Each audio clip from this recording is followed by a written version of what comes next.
peeps, how you all doing out there on that worldwide wonderful? Yes, it's a little bit wobbly, however, it's starting to straighten out a little bit. And so we're in Scorpio season and we're coming into the new moon in Scorpio. As you can see, we're 3/4 of the way through Scorpio season. However, we needed to learn some lessons about how we use our scorpionic energy. We will have Scorpio somewhere in our chart to find out where Scorpio is for you. So this new moon will be at 23 degrees. So the sun and the moon will be together having chit-chat conversation. And in that chit-chat conversation, we'll be looking at our deepest fears, things that we want to hide or we feel embarrassed about. And some of these issues will be coming to the surface. So there's like nowhere to hide, literally.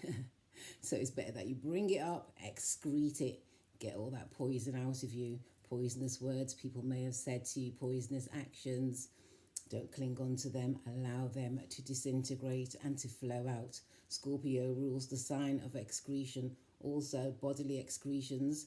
And so this is something that happens naturally in our bodies. And we also need to make this effective with our minds. And this can be helpful because we have Mercury now stepped into Scorpio after that retrograde. So how's it been? Good, good. Okay. So as I was saying, the Scorpio new moon comes in between the 13th, 14th and 15th of November, wherever you are on the planet. It's going to allow us to dig up deep self-hurt or things that people say to us that we take literally. And so what I've learned about all these situations is when people throw stones at you, you pick them up and you build a penthouse. And that's from a Scorpio rising at the 29th degree. Exactly. So what else do we have going on? Where's me googs? Okay, here they are. Oh, I'd like to thank my Aries daughter for my new hair and my Leo daughter for a striking little outfit. I'd also like to give thanks for my purchase of my beautiful lamp from 4 Generations. You can find them on the net there. Okay, so what Scorpio is good at clearing the gunk in order for the eagle to rise, because Scorpio is obviously known as the scorpion who stings and leaves us really wounded, if not dead. And so what it's trying to do is to let us excrete the rubbish, excrete the poisons that we have within us or the poisons that other people have labelled us with. It's a great time to clear all this out. Great time to rise from the ashes. It's a great time to bring in new intentions about your feelings and how you react when people put their feelings onto you, basically. And it's also a good time to bring passion to new projects, as Scorpio is very good at dealing with groups ruling the 8th house of other people's monies and resources. Okay, let's see, what else did I put? You have to be the driver in your own car at this time with this Scorpio new moon. We've learned lots of lessons about ourselves at this time, about our deep passions, our deep desires and our deep feelings, and it's good to put them in check and use them in a best way that's going to aid all of us. Okay, so I was going to look at, right, so last time I read the sun in Scorpio. If you go and look at the full moon in Taurus video, which is just before this one, on Elle Productions page. What I'd like to do is to read Mercury in Scorpio right now. It's at 0 degrees. Mercury represents mind and is a quick moving planet that spends only 2 to 3 weeks in each sign unless retrograde. Now we know that Scorpio, Mercury went retrograde in Scorpio about 3 or 4 weeks ago, and it's only just gone forward a few days ago. So it says, with Mercury in Scorpio, there is a greater interest for everyone in the discovery of hidden information. This is hidden information about ourselves as well as others. So this is why it's a great time to let go. One's powers of perception are enhanced, and there is an almost psychic ability to tune into another's thoughts, as well as the ability to read between the lines. Your ability to concentrate mentally is also enhanced. So when we talk about reading between the lines, people might think that they're paying you a compliment, which they might be, or there might be an underhand, there might be a little underhand tack there, which is not really a compliment. It was really meant to shake you or to wound you. And Scorpio is very good at picking up on these issues. So see where Scorpio is in your chart. Okay, I also wanted to read the current aspects of today. So we have Sun sextile in Jupiter.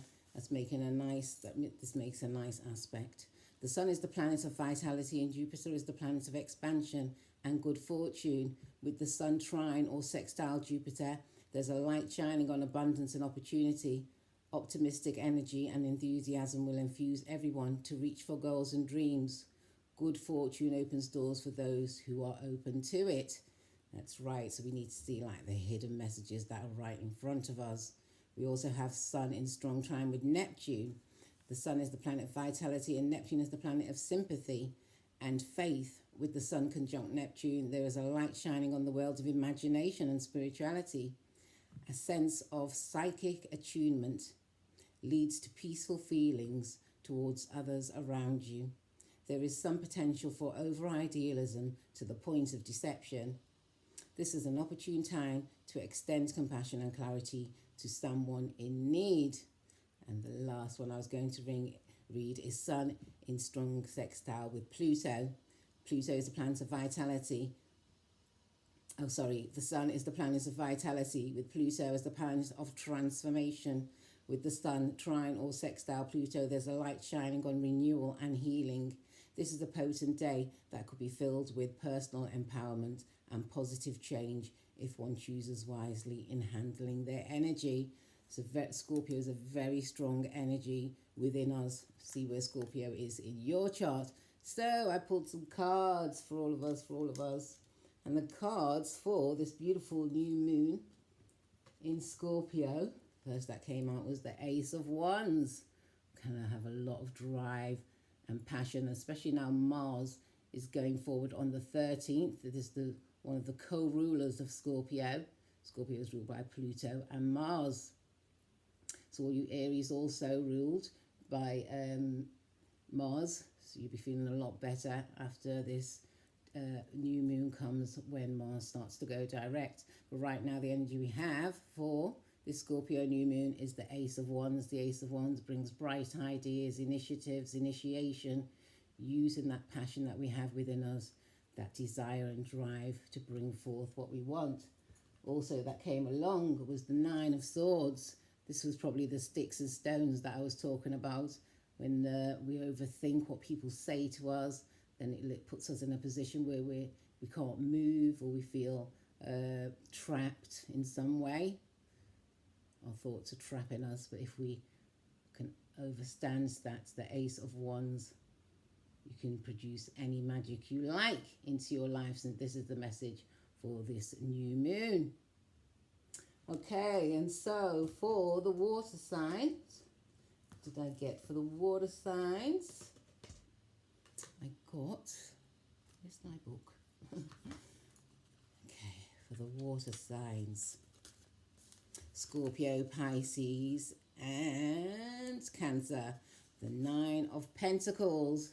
So your hard work has been paying off and you can see the results of your harvest. First card that did fall out though was the Knight of Cups. The Knight of Cups is bringing us new emotional feelings, new ways to relate to others. However, since he's a knight, he's still learning and practicing his emotions on people that he meets. So we need to stand in our glory and be thankful for the hard work that you've put in so far there, water signs. Okay, and for the fire signs, we have the Queen of Swords. Speak your truth. I'm sure fire signs know how to do this really well. And there will be celebrations to follow. So that's for you fire signs, Aries, Leo, and Sagittarius. Okay, and for the air signs, only one card dropped out. That was the Nine of Cups. So you're feeling very fulfilled in your emotions. Another set of signs that have done a great job. And the air signs are Gemini, Aquarius, and Libra. Your hard work of your emotional connection with self is paying off during this time. And for the earth signs, which is Taurus, Virgo, and Capricorn, we've got three cards, sorry. We have the Eight of Swords. You're feeling trapped by people's thoughts, or the thoughts that you think in yourself. You're entrapping your own self in maybe listening to others too much. You know that you can easily wriggle out of the bounds that you are in. And what you need to do is stand up and fight for yourself. Five of Wands. Defend your position. There, earth signs.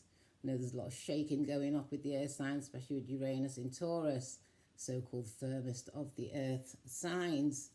And a third card dropped out, which is strength. You will have strength to fight your battles.